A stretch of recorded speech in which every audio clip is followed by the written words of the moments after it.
ចាអរគុណកូនកូនទាំងអស់គ្នា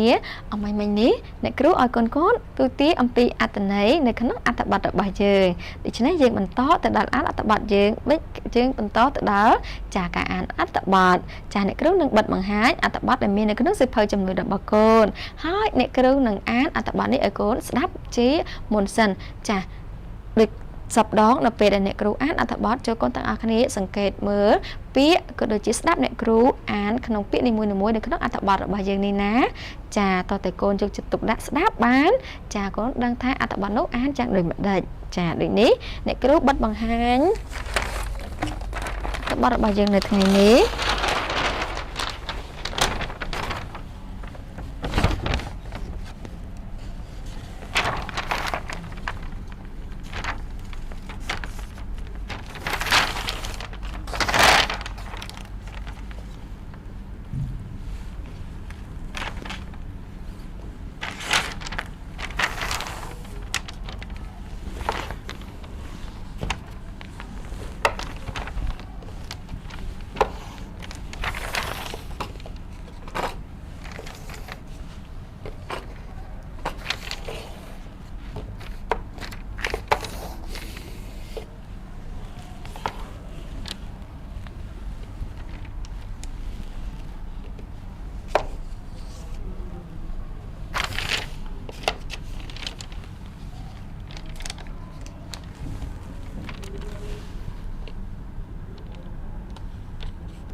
ចាអ្នកគ្រូបិទអត្ថបទនេះរួចរាល់ហើយចាដែលកូនទាំងអស់គ្នាផងដែរចាស្ដាប់អ្នកគ្រូអានទាំងអស់គ្នាចាមីងត្រំនិងពូថ្មោងមីងត្រំនិងពូថ្មោងទៅត្បាញក្រមាពូថ្មោងលីត្រយើងចេកត្រឡាចនិងមើមត្រាវរីឯមីងត្រំយួរត្រីមួយត្រកនៅពេលមកដល់ឃុំត្បែងពួកគាត់ទុកអីវ៉ាន់ក្បែរដើមត្រែងរំពេចនោះត្រដក់ហើរពីចុងត្រាចឆក់យកត្រីឃើញដូចនេះពូថ្មោងយកមើមត្រាវគប់ត្រដក់មីងត្រំត្រេកអរត្បិតឃើញត្រដក់ខ្ជាក់ត្រីចេញមីងត្រំរើសត្រីនិងមើមត្រាវដាក់ត្រកវិញចាអ្នកគ្រូបានអានឲ្យកូនស្ដាប់ជាលើកទី1ហើយឥឡូវបន្តស្ដាប់អ្នកគ្រូអានជាលើកទី2ចាមីងត្រំនិងពូថ្មោងមីងត្រំនិងពូថ្មោងទៅត្បាញក្រមាពូថ្មោងលីត្រយើងចេកត្រឡាចនិងមើមត្រាវរីឯមីងត្រំយួរត្រីមួយត្រកនៅពេលមកដល់ឃុំត្បែងពួកគាត់ទុកអីវ៉ាន់ក្បែរដើមត្រែងរំពេចនោះត្រដក់ហើរពីចុងត្រាចឆក់យកត្រីឃើញដូចនេះពូថ្មោងយកមើមត្រាវគប់ត្រដក់មីងត្រំត្រេកអរត្បិតឃើញត្រដក់ខ្ជាក់ត្រីចេញមីងត្រំរើសត្រីនិងមើមត្រាវដាក់ត្រកវិញ ចាអបអរសាទរអ្នកគ្រូមួយណាតើឥឡូវនេះដល់ពេលដែលកូនត្រូវអានជាមួយអ្នកគ្រូហើយអំបញ្ញមិញអ្នកគ្រូបានអានឲ្យកូនឥឡូវចាយើងអានជាមួយគ្នាហើយមុននឹងអានជាមួយគ្នាចាកូនដកដង្ហើមឲ្យវិញ2ដងជាមួយអ្នកគ្រូ1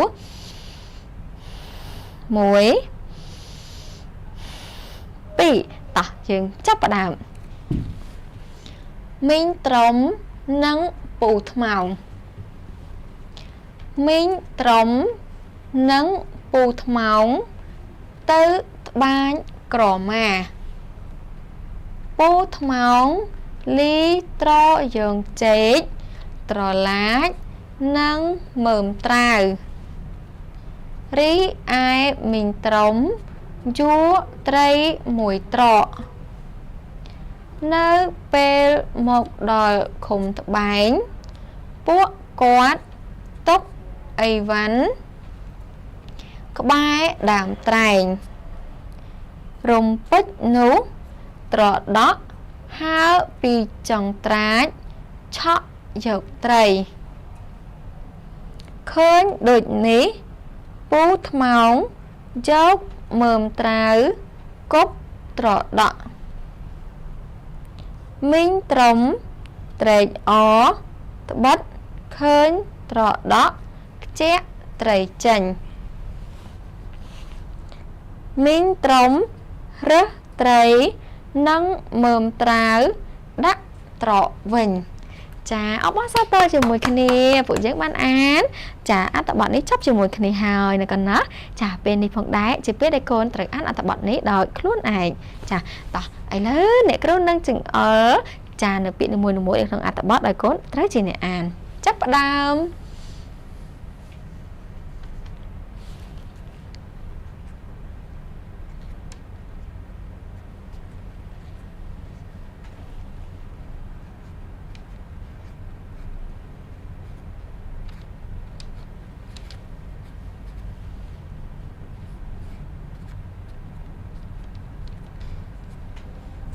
បន្តទៀត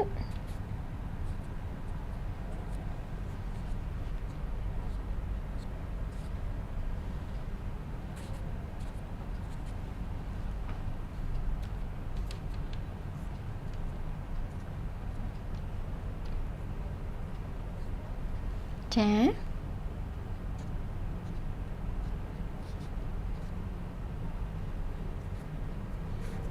ាបន្តទៅទៀតនេះ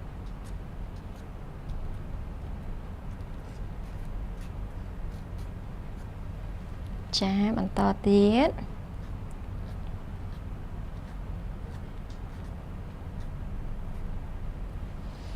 ចា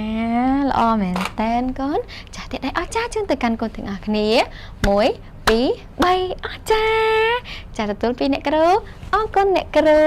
តោះអំបញ្ញមិញនេះកូនបានទូទាយចា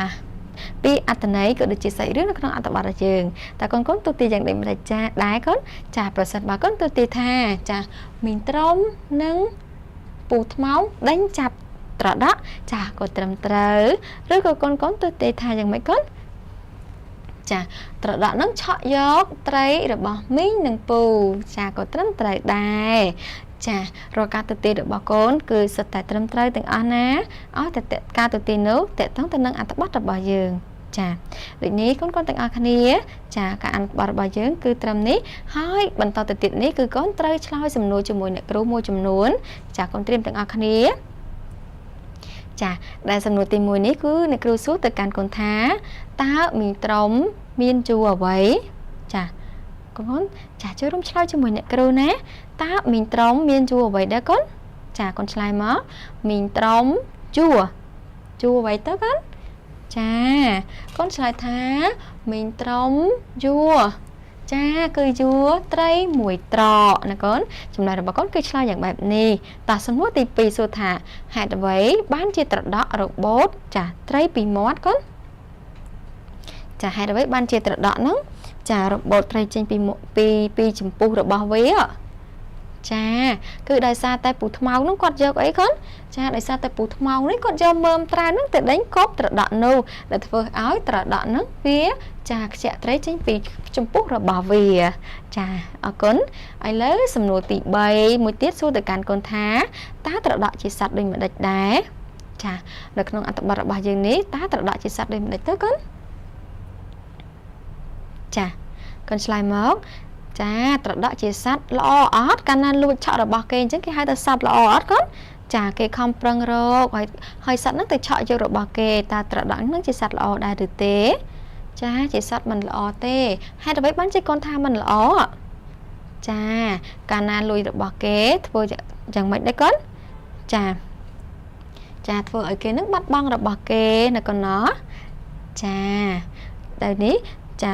សត្វត្រដក់ហ្នឹងមិនគួរឆក់យកលួចរបស់គេទេណាកូនណាតើឥឡូវនេះចូលដល់សំណួរទី4វិញម្ដងតើកូនត្រូវធ្វើដូចម្ដេចនៅពេលដែលកូនចង់បានអ្វីមួយវិញចាសម្រាប់កូនធ្វើដូចត្រដក់អត់ចាកូនមិនគួរធ្វើដូចត្រដក់ទេអញ្ចឹងតើកូនគួរធ្វើដូចម្ដេចវិញប្រសិនបើកូនចង់បានអ្វីមួយវិញកូនចាបើរបស់នោះមានម្ចាស់កូនចង់បានកូនត្រូវតែយ៉ាងម៉េច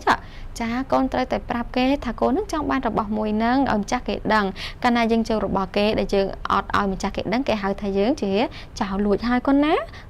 កូនចង់ធ្វើចោរលួចអត់ច្បាស់ជាអត់ហើយណាកូនចាឬក៏កូនត្រូវខិតខំរករបស់នេះដោយចាកម្លាំងញើសឈាមខ្លួនឯងចាឲ្យកុំទៅលួចគេណាចាអ្នកគ្រូសង្ឃឹមថាកូនទាំងអស់គ្នាសុទ្ធតែជាកូនល្អ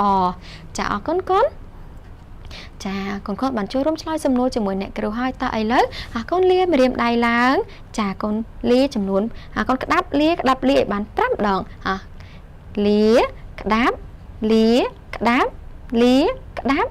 លាក្តាប់ចាបន្តមកទៀតគឺដល់ពេលដែលយើងត្រូវសរសេរពាក្យក៏ដូចជាឃ្លាហើយដូចនេះចូលកូនត្រៀមជាមួយនឹងក្តារឈ្នួនហើយក៏ដូចជាសៀវភៅសរសេររបស់កូនឡើងអ្នកគ្រូនឹងហៅពាក្យក៏ដូចជាឃ្លាឲ្យកូនសរសេរណាចាត្រៀមទាំងអស់គ្នាឡើង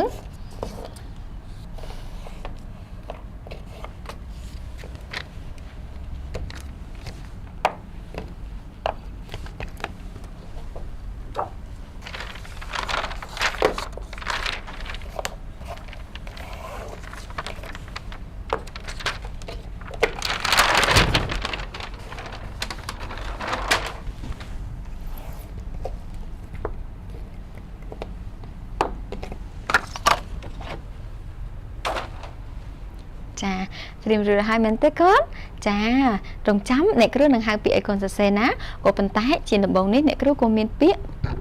មួយដែលនាំកូនគិតនឹងថាលឺចាដែលអ្នកគ្រូគឺមានពាក្យថាត្បូងឃ្មុំចាអ្នកគ្រូគឺមានពាក្យថាត្បូងឃ្មុំចាពាក្យត្បូងឃ្មុំមានអក្សរដូចជាតជើងបស្រៈអូងខជើងមស្រៈអ៊ំចាស្ដាប់អ្នកគ្រូម្ដងទៀតជាមួយនឹងពាក្យក្បូងឃ្មុំនេះមានអក្សរតជើងបស្រៈអូងខ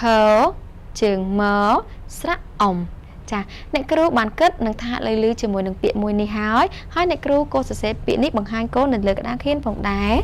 ចាជាមួយនឹងពាក្យថាចឹងម៉េចកូនពាក្យថាត្បូងឃ្មុំ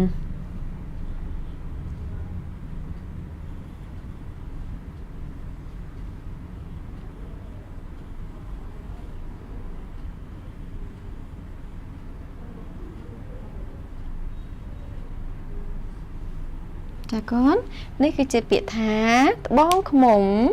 ចាដែលអ្នកគ្រូបានគិតថាលឺមុននេះបន្តិចមិញនេះកូនចាហើយឥឡូវបន្តមកទៀតកូនទាំងអស់គ្នាចូលរួមគិតនឹងថាលឺជាមួយគ្នាចាដែលយើងគិតនឹងថាលឺជាមួយនឹងពាក្យថាត្រួតត្រាចាតើពាក្យត្រួតត្រានេះមានអក្សរអ្វីខ្លះដែរទៅតើកូនចូលរួមគិតជាមួយអ្នកគ្រូត្រួតត្រាមានអក្សរតជើងរស្រៈអ៊ូតចាតជើងរស្រៈអាចាម្ដងទៀតណាចូលរួមគិតថាលឺជាមួយអ្នកគ្រូម្ដងទៀតត្រួតត្រាមានអក្សរតជើងរស្រៈអ៊ូតជើងរស្រៈអាចា កូនទាំងអស់គ្នាបានចូលរួមគិតនិងថាលឺជាមួយអ្នកគ្រូហើយបន្តមកទៀតចុះកូនទាំងអស់គ្នាយកក្តារឆ្លូនរបស់កូនចាកូនសរសេរពាក្យត្រួតត្រានេះដាក់ទៅក្នុងក្តារឆ្លូនរបស់កូនចាចំណែកអ្នកគ្រូនឹងសរសេរពាក្យនេះបិទបង្ហាញចាសរសេរពាក្យនេះបង្ហាញកូននៅលើក្តារខៀនដែរតោះឥឡូវចាជើងសរសេរទាំងអស់គ្នាជាមួយនឹងពាក្យថាត្រួតត្រា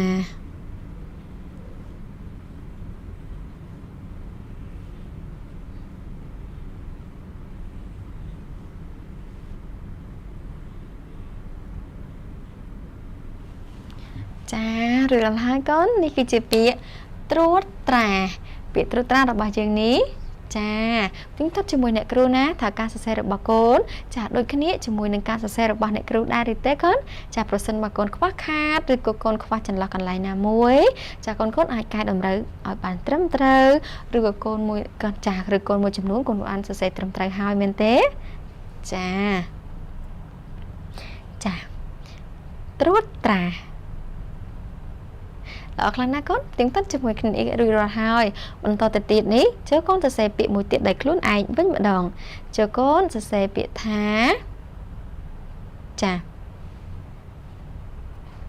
ត្រកួនចាកូនសរសេរពាក្យថាត្រកួនចាតើពាក្យត្រកួននេះមានអក្សរអ្វីខ្លះដែរទៅកូន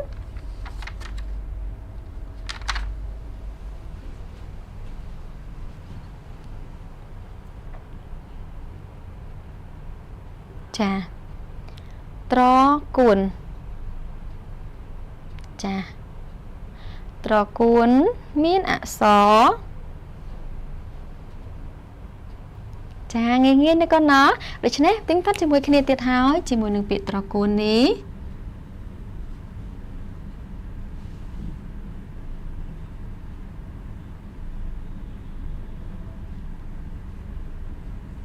ចាកូននេះគឺជាពាក្យត្រកួន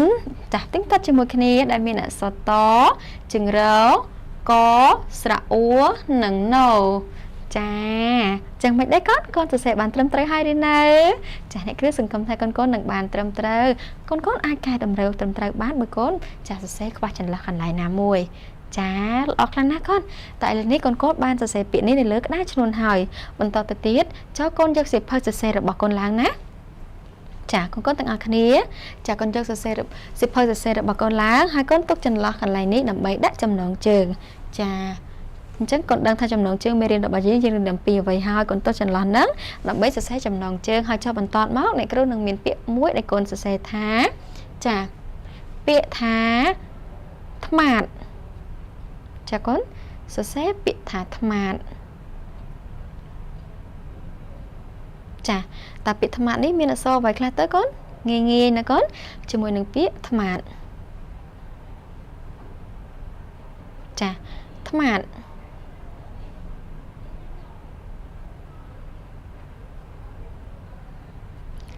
ថ្មាតចារៀបរត់ហើយមែនទេកូនចាបាទរៀបរត់ហើយមកទៀតក៏ជាមួយអ្នកគ្រូទាំងអស់គ្នាជាមួយនឹងពាក្យថ្មាត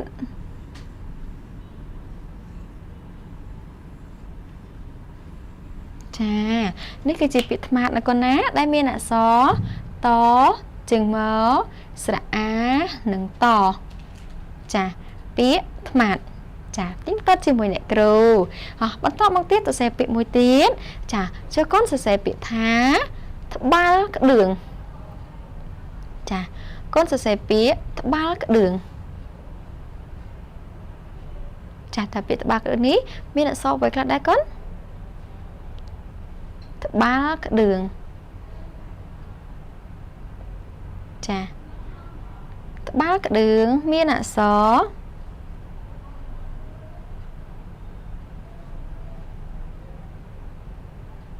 ចារួចរាល់ហើយណរួចរាល់ហើយមកទីក៏ជាមួយអ្នកគ្រូទៀតជាមួយនឹងពាក្យថាត្បាល់ក្តឿង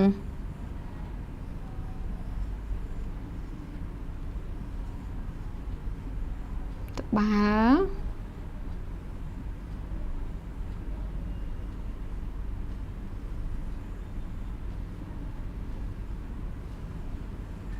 ចាកូននេះគឺជាពាក្យត្បាល់ក្តឿង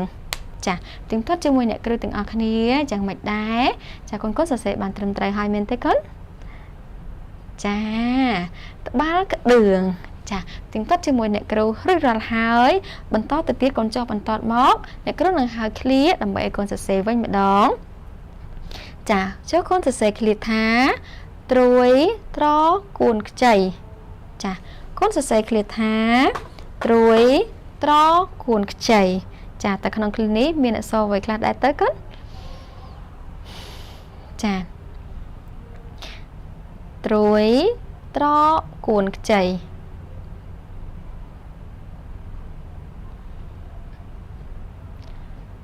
ត្រួយត្រកួនខ្ចីចាអំបីមិញកូនបានឃើញជាមួយនឹងពាក្យត្រកួនហើយកូនចាបន្ថែមតែឃ្លាមួយទៀតទេពាក្យមួយទៀតទេចាកូននឹងសរសេរឃ្លានេះបានត្រឹមត្រូវเนาะចាត្រួយត្រកួនខ្ចីចាត្រួយត្រកួនខ្ចីមានអក្សរ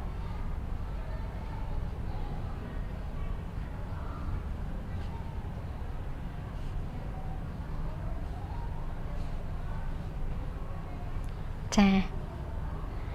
ត្រួនសំទោសត្រួយត្រកួនខ្ចីចាត្រួយត្រកួនខ្ចីចារួចរាល់ហើយមកទៀងទាត់ជាមួយអ្នកគ្រូកូនណាចាត្រួយ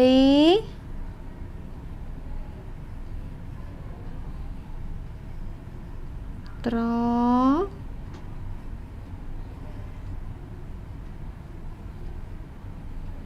កួនខ្ចីចាកូននេះគឺជាឃ្លារបស់យើងដែលសរសេរថាត្រួយត្រកួនខ្ចីទៀងទាត់ជាមួយអ្នកគ្រូទាំងអស់គ្នាចាល្អខ្លាំងណាស់កូនចាទៀងទាត់ហើយតែដៃអស្ចារ្យជូនទៅកាន់កូន1 2 3អស្ចារ្យចាទទួលពីអ្នកគ្រូថាអរគុណណាកូនណាល្អមែនតានអញ្ចឹងកូនបានវឹកហាត់សរសេរពាក្យក៏ដូចជាឃ្លាដែលមានចានៅក្នុងសៀវភៅរបស់កូនហើយតែឥឡូវនេះកូនបន្តជាមួយនឹងចាល្បះដែលមាននៅក្នុងសៀវភៅជំនួយរបស់កូនទៀតចាកូនត្រូវចម្លងល្បះនេះចាកូនទាំងអស់គ្នាចាកូនត្រូវចម្លងល្បះទាំង3នេះដាក់ចូលទៅក្នុងសៀវភៅសរសេររបស់កូនណាចាដែលល្បះនេះគឺមាននៅក្នុងសៀវភៅជំនួយរបស់កូនដដែលចាកូនទាំងអស់គ្នាល្បះទាំង3នេះគឺមាននៅក្នុងសៀវភៅជំនួយរបស់កូននៅទំព័រទី100ចាកូនឃើញអត់ចាកូនត្រូវ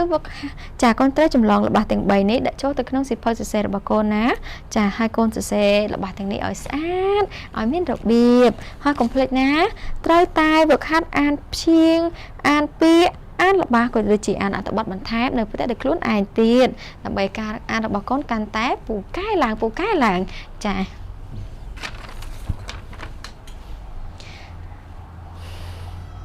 ចាដែលល្បះទាំង3របស់យើងកូនដឹងហើយគឺជាអំពីថ្មាតរត់ក្បែរដើមត្រែងមួយទៀតគឺនិយាយអំពីត្រដក់ឈរសំកុកចាប់ត្រីក្នុងបឹងហើយល្បះមួយទៀតគឺនិយាយអំពីតាត្រោដាំត្រឡាចត្រសក់និងត្រាវចាស់ចូលកូនចម្លងល្បះទាំង3នេះនៅផ្ទះបន្ថែមទៀតចាអញ្ចឹងកូនយល់ហើយណាកូនណាចា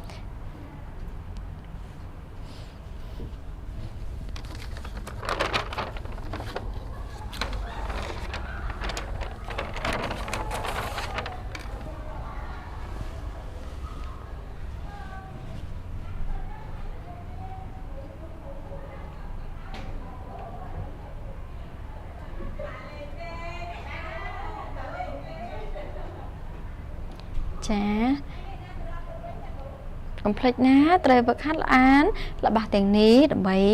ចាកូនអានបានយ៉ាងចាស់ប្រសើរជាងនេះទៅទៀតណាតើឥឡូវចុងក្រោយនេះចាអ្នកគ្រូនឹងដាក់កិច្ចការផ្ទះជូនទៅកាន់កូនទៀតហើយចាកូនចាំមើលកិច្ចការផ្ទះរបស់យើងណា